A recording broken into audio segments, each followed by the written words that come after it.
had a good job, a comfortable life, everything people call success.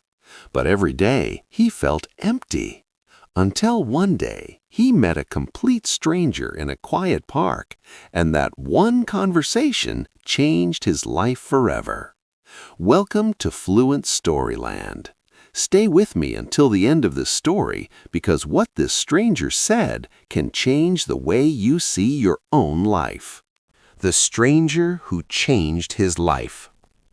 Everyone has moments in life when they feel lost. Moments where nothing seems to make sense. Moments when even success does not bring happiness.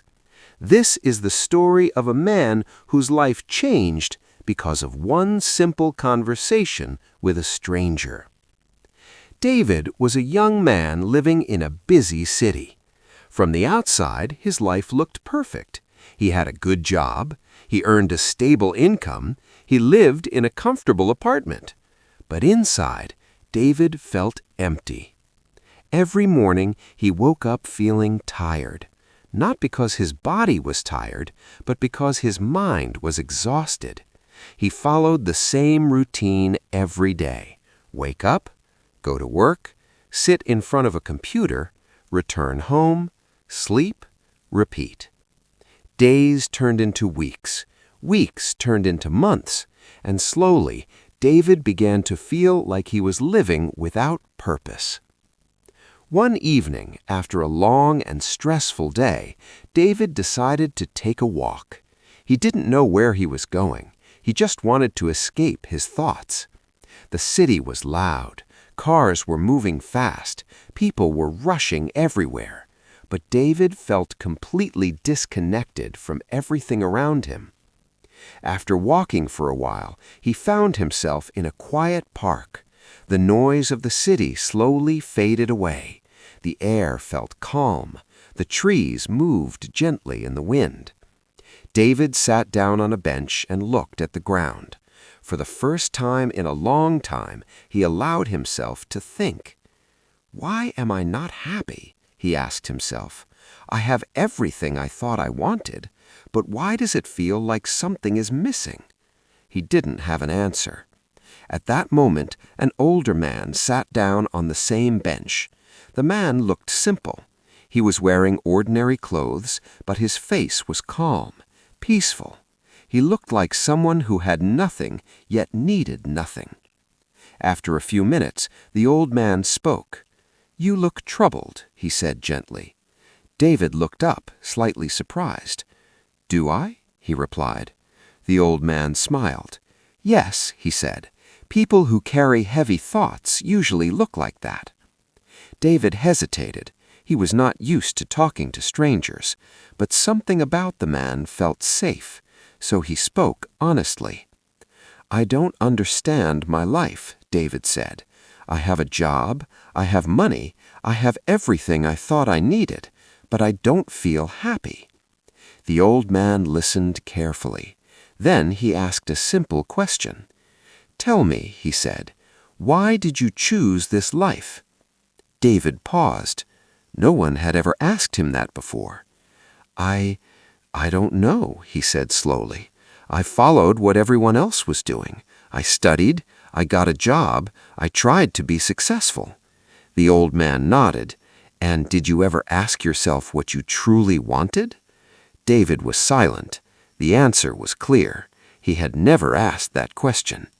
The old man leaned back and looked at the sky. "Many people spend their lives chasing what others believe is important," he said. "They follow paths that were not meant for them. And one day they wake up and feel exactly like you do now." David felt something inside him shift. The man's words were simple, but they felt true. "So what should I do?" David asked. "How do I find happiness?"